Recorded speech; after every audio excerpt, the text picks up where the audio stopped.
It happened in front of 200 wedding guests. A slap. Sharp, sudden, and loud enough to silence the clinking of champagne flutes. My daughter, Jenna, had just finished her wedding toast, a cruel monologue, disguised as gratitude, and then she walked across the floor in her lace gown, leaned in, and struck me across the face. For a split second, no one moved. No one spoke. The air was thick, like the moment before a thunderstorm. And in that silence, I realized something I should have understood long ago. I didn't belong there. Not in that moment. Not in her life. Not in the version of family my children had built without me. I didn't cry. I didn't flinch. I didn't even raise my hand to my cheek. Instead, I laughed. Quiet, clear, and genuine. Not because it was funny, but because the truth had finally arrived, wearing a white dress and mascara that would soon run. My name is Charlotte Brenner. I'm 53 years old, a widow, and until recently, I believed I was a good mother. I sacrificed everything to raise my 3 children after their father, Robert, died of cancer. I sold our house to cover medical bills. I lived on canned soup so they could have a future. And somehow, that made me the villain in their story. They said I was a burden, that I'd mismanaged money, that I was clinging to a past they were trying to escape. But I never imagined it would come to this. A public shaming. A physical blow. And yet, that moment, humiliating as it was, freed me. Because when Jenna's hand hit my face, she gave me permission. Permission to stop pretending. To stop absorbing their cruelty in the name of maternal duty. To finally speak the truth. You see, they thought I was broken, defeated, powerless. They had no idea I'd spent the past 6 months gathering every receipt, every bank statement, every digital trail they left behind while they picked my life apart. And that night, with the microphone still warm from Jenna's toast, I decided I wasn't going to stay silent anymore. So I stood up, adjusted my navy dress, and walked to the front of the room. The clatter of forks on plates stopped. Heads turned. I looked out at a sea of faces, some shocked, some confused, most too stunned to look away. And I opened my mouth to speak. This isn't a story about revenge. It's a story about truth. About the cost of loving people who only love you when it's convenient. And about what happens when a woman who's given everything finally decides to take something back. Her voice. Her dignity. And maybe, just maybe, her life. 3 months before the wedding, I sold the house. How? Not because I wanted to. That house held everything. The kitchen wall where I measured Jenna's height with a pencil every birthday. The sunroom where Ely used to fall asleep reading. The backyard where Mason broke his arm falling off the treehouse Robert built. But memories don't pay hospital bills, and love doesn't cover co-pays. Robert's cancer came fast and cruel. We tried everything: clinical trials, out-of-network specialists, alternative therapies, in desperation. It emptied our savings. And when I asked our children for help, I heard 3 different variations of the same word: no. Mason, my oldest, didn't even look up from his phone. "Mom, you should have downsized anyway," he said. "That place is too big for just you." Eli, always the financial whiz, leaned back in his expensive office chair on our video call. "You can't expect us to fix your poor planning," he told me. "Dad's been gone 2 years. You should have figured it out by now." Jenna didn't respond at all. Just heart reacted to a message in the family group chat. No follow-up, no questions, just silence. So I boxed up 30 years of marriage and myths and motherhood, and I put it on the market. A family of 5 would be moving in by Christmas. I'd be in a 1-bedroom apartment above a coffee shop by then. The same woman, who once made custom Halloween costumes and baked birthday cakes from scratch, would be living above a strip mall, eating microwave dinners alone. But I didn't complain. I didn't scream. I told myself it was temporary, that maybe, just maybe, they'd come around. So that all those years of loving them, protecting them, sacrificing for them would eventually be seen for what they were, proof that I tried. Instead, they planned a wedding without me. I found out the venue through a tagged Instagram post from Jenna's maid of honor. I found out the date through a save-the-date card that arrived 3 weeks after it went out to everyone else. I wasn't part of the dress shopping, not asked about guest lists or flower arrangements. I was told kindly, of course, that I would be seated with extended family and friends, which meant the outskirts. And I accepted it, because I still believed in something dangerous. Hope. I thought that if I just showed up, dressed properly, smiled when spoken to, and stayed out of the way, they might remember who I used to be. What I meant to them. That I wasn't a burden, I was their mother. But they didn't. Instead, they built their lives as if I were already gone. And on the day of Jenna's wedding, they made sure I knew it. The drive to Jenna's wedding took 2 hours through weekend traffic and early autumn leaves. The venue was a vineyard in the Hudson Valley, rustic elegance with Edison bulb lighting, reclaimed wood accents, and just enough curated charm to appear effortless. My 10-year-old Subaru looked out of place between the Teslas and Range Rovers. I pulled into a gravel space, adjusted my navy dress, and checked my reflection in the rearview mirror. No lipstick on my teeth. No signs of the swelling around my right eye from crying the night before. I walked alone to the reception area. No one greeted me. No one offered to take my coat. My place card read Charlotte Brenner, table 13. I found it at the far corner of the tent, next to the outdoor heaters and near the catering station.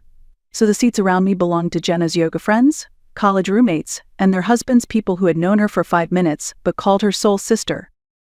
"You must be Jenna's mom," one of them chirped, extending a manicured hand. "She talks about you all the time." I smiled, because that's what I was trained to do, lie with grace. "That's lovely," I said. The ceremony was beautiful, I'll admit. Jenna looked stunning in her designer gown, walking toward her future with a man from a family that owned urgent care clinics across 3 states. Their vows were emotional and perfectly worded. A string quartet played something delicate and expensive. Everyone cried. Except me. Me. I watched Jenna promise love and partnership and honesty, and I felt nothing. Not pride. Not sadness. Not joy. Just a hollow ache that sat in my chest like a stone.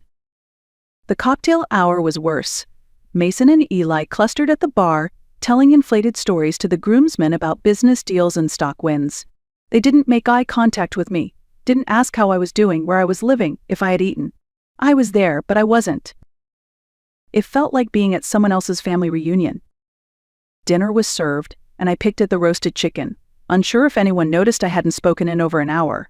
Jenna finally approached, her dress trailing behind her like sea foam. "You look nice," she said. Her eyes were already scanning the room behind me. Everything turned out so beautiful. "You look beautiful, sweetheart," I replied. "It's a lovely wedding." "Blake's parents really pulled it together," she said, glancing at her Cartier watch, probably an engagement gift. "I should get back to the head table. Toasts are starting soon." And then she was gone again. As I watched her walk away, I realized something that made my stomach twist. She wasn't nervous around me. She was ashamed. And more than that, she had rehearsed this wedding with me, written out of it entirely.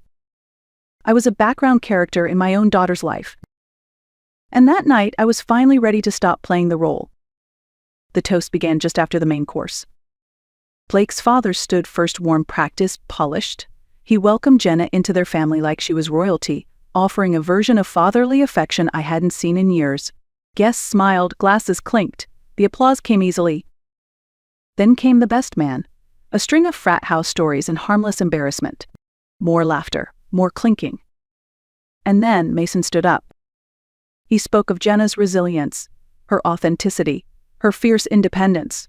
Words that sounded poetic, even profound, until you noticed what was missing me. Not one mention, not even a vague nod. He talked about who Jenna had become, as if she had built herself from nothing. I had been the one who drove her to every dance class, the one who sat beside her through nights of anxiety, body image issues, and the cruel teenage years when silence screamed louder than words. But according to Mason, Jenna had always been this radiant star, self-made and self-guided. Then came Eli, shorter, more nervous. He focused on Blake, on how lucky Jenna was to have found someone who could provide stability. I wanted to laugh. As if I hadn't been their stability for decades, as if I hadn't worked 2 jobs, sold the house, drained every account just to keep them afloat. But again, I was invisible, unacknowledged, erased. And then Jenna stood. She was glowing, rosy from wine, elevated by adoration. Her voice was steady as she raised her glass. "Before I thank everyone who made today possible," she said, "there's something I need to say." A hush fell over the room. Chairs shifted. Forks paused midair. She looked directly at me. "Some of you might be wondering why my father isn't here to walk me down the aisle," she began. "He passed away 2 years ago. He fought hard, but not everyone fought with him." My breath caught. "My mother," she continued, letting the words dangle like bait, spent everything he left us on treatments we all knew wouldn't work. She was desperate and selfish, and now she expects us to fix the mess she made. The air left my body. People turned in their seats, uncertain where to look. She smiled then, a soft, rehearsed expression. But I want it known, she said, that this wedding, this day, this new life with Blake, has nothing to do with her. She raised her glass toward me. And then she walked across the room, leaned in, and slapped me. Open palm, hard, unapologetic. Gasps erupted, silverware clattered. I tasted blood at the corner of my mouth. And in the seconds that followed, something inside me shifted. It wasn't rage, it wasn't grief. It was clarity. I stood slowly, and I laughed. Not loud, not dramatic. Just enough to say, I see you now. All of you. And I think it's time you saw me. I walked to the microphone. No one stopped me. I wasn't on the program. I wasn't invited to speak, but at that moment the room belonged to me, and I wasn't about to waste it. 200 faces stared back, some shocked, some uncomfortable, all waiting for the mother who had just been slapped to either break down or explode. I did neither. I took a breath, and I spoke. Thank you all for coming to celebrate my daughter's wedding, I began, voice calm, even. Since Jenna decided to make this evening about family finances, I thought I'd share a few details just for context. I could see Blake's parents exchange glances. His mother reached for her pearl necklace like a shield. The room held its breath. First, I said, locking eyes with Jenna, I want to congratulate the couple. Jenna is 3 months pregnant. A collective gasp. Jenna's face turned white. Congratulations are in order, I continued, although I imagine Blake's family may find the timeline interesting. Blake slowly turned toward his bride, confusion hardening into something colder. But that's not the only surprise tonight, I said, because for the past 6 months, while I was preparing to sell the home my children were raised in, I was also working with a forensic accountant. Mason stood up. Mom, don't. I will, I said sharply. When someone like me, a grieving widow, is forced to sell everything, you start asking questions. Questions like, where did the money go? Who took what? Who betrayed whom? The room was dead silent. Mason, I said, turning to my eldest. 3 years ago, you used your position to access our joint trust and funneled over $200,000 into companies registered to your firm's address. You called my financial planning reckless while robbing me blind. His jaw clenched. His fiancée slid her chair an inch away. No, I continued, you used my credit cards to buy cryptocurrency and digital assets I never consented to. $73,000 gone. All while I was taking care of your dying father. Noah stood up abruptly, knocking over his chair. You don't understand how it works. Oh, I understand, I said. I just finally stopped pretending not to. The crowd stirred. People whispered. Phones came out. Someone was recording. And Jenna, I said, my voice soft but sharp as a blade, you were the most creative of all. Every sponsored post, every handbag, every wellness retreat, all paid for with money from your father's medical account. I held up my phone. Screenshots of transfers. Invoices for procedures. A $12,000 Chanel handbag. A weekend in Napa #blessed. Jenna was crying now, but they weren't tears of guilt. They were tears of exposure. I would have spent every penny again to save Robert, I said, but I didn't get the chance. Because while I was managing his pain meds, you were siphoning off what little we had left. Blake's face was blank, cold. Jenna reached for his hand. He didn't take it. The best part? I added, stepping back slightly. They all thought I wouldn't notice. That I was too grief-stricken, too stupid, too loyal. I looked at my 3 children now standing, flustered, defensive. You were wrong. I set the microphone down. And for the first time in years, I felt power return to my body. Mason was shaking, muttering about lawyers. Noah looked like he might bolt. Jenna sank into a chair. Her perfect dress puddled around her like melted icing. I didn't destroy this family, I said quietly, to no one in particular. I just stopped lying about what it had become. Blake's father stood up. I think this celebration has ended, he said, voice clipped. People began to leave, awkwardly, quickly, like guests fleeing a crime scene. As the room emptied, My children approached one by one, not united as they always had been, but fractured. Alone. Mason arrived first. "You've ruined everything," he hissed. "No," I replied. I revealed it. Noah grabbed my arm. "You can't prove any of this." I met his eyes. "Let go of me." He did. Finally, Jenna stood before me. Mascara streaked, eyes red. "How could you do this to me?" she whispered. "The same way you slapped me," I said. "The same way you stole from me." I walked past her, heels echoing in the silence. And for the first time in my life as a mother, I didn't look back. I left the reception hall without a coat, without a goodbye, and without a trace of regret. The drive to Vermont took nearly 4 hours that night, but I barely noticed. My mind was quiet in a way it hadn't been in years. No self-doubt, no guilt. Just the hum of the road and the steady rhythm of my heartbeat returning to its rightful pace. Dr. Thomas Keaton was waiting for me when I pulled into the long gravel driveway. Porch light on, coffee in one hand, a wool blanket draped over the other side. "You made it?" he said gently, as if he'd known I would. "I did," I whispered, stepping onto the porch like someone crossing into another life. Thomas and I had known each other decades ago, classmates in veterinary school. He had always been the quiet one, calm and methodical, while I'm the fixer, the one who took on too much and smiled through it. We lost touch after graduation. He built a practice in rural Vermont. I married Robert and built a family. After Robert died, Thomas reached out through a mutual friend. He said he had an extra room on the farm if I ever needed space. Just for a while, he said, just to breathe. I took him up on it 6 months ago. And somewhere between sunrise barn calls and late-night calvings, we found something we didn't expect: peace.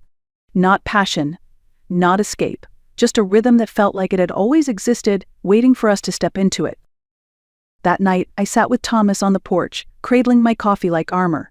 He didn't ask about the wedding. He didn't need to. He had seen the files, the forensic reports, the quiet devastation my children had left behind. "They're going to call," he said softly. "They'll beg, then they'll threaten, then they'll beg again." "I know," I replied, "but I'm not the same woman who stayed silent while they stole from me." He nodded, watching the stars come out one by one. "I have a proposition," he said. I looked over, half smiling. That's not usually how proposals begin. He chuckled. "Not that kind. Not yet. The practice is growing and I can't keep handling large animal calls on my own forever. I need a partner." I blinked. "Me?" "You're already here. You're already doing the work. And you're good at it, Charlotte. Better than you think." I let the word settle. A partner. Not just in business, but in a life I had never thought I'd be allowed to start over. "I'll need to get relicensed, do continuing education," I said cautiously. "I already looked into it," he replied. "Reciprocity with New York, and I'll cover the courses." I stared into the dark fields, feeling something shift inside me. Not certainty, but the soft hum of possibility. "Okay," I said quietly, "let's try." He didn't smile wide or grab my hand. He just said, "Good." And for the first time in a very long time, that word was enough. 3 months passed. No calls from Mason, no texts from Noah, no desperate voicemails from Jenna. They had all gone quiet. Or maybe they'd simply run out of performances. Jenna gave birth in February. I found out through a mutual acquaintance who sent me a screenshot of her Instagram post. A photo of a baby girl swaddled in pink with the caption, "Welcome, Florence," named after my mother with love. I stared at the screen for a long time. The audacity of it. She had named her child after me, the woman she had publicly slapped, stolen from, humiliated. The same woman she had erased from her wedding and her life. And now she was using my name like a symbol of love. As if it meant something. A week later, a text arrived from an unknown number. "I hope someday you'll want to meet her." I deleted it without replying. Because I wasn't interested in symbolic gestures. I was interested in truth, in peace, in the kind of love that didn't come with a price tag or hidden agenda. And I had already found that in a small farmhouse in Vermont, with a man who showed up every morning with coffee and a list of animals who needed our care. Thomas and I got married on a quiet spring morning, no guests, no announcements. Just the two of us standing barefoot in a field, saying vows that felt more like truths we had already lived. We didn't post about it. We didn't perform it. We lived it. That night, we delivered twin calves on a neighboring farm. My hands were covered in straw and new life. My heart was calm. Later, as we sat on the porch watching the sun disappear behind the trees, Thomas asked if I had any regrets. About them? I said. He nodded. I thought about Mason scanning barcodes at a chain store, Noah facing legal scrutiny over his crypto fraud, Jenna couch surfing through friends who'd already begun to see the cracks in her curated world. No, I said. Regret is for people who didn't make a choice. I chose this. He reached for my hand. I let him hold it. Family isn't who shares your blood, I added. It's who shows up. Who protects you when the world turns cold. Who sees your worst day and stays anyway. And as the night fell and the barn cats began their quiet hunt through the grass, I knew something with perfect clarity. I hadn't walked away from my family. I had finally walked toward one. One I chose. One that chose me back.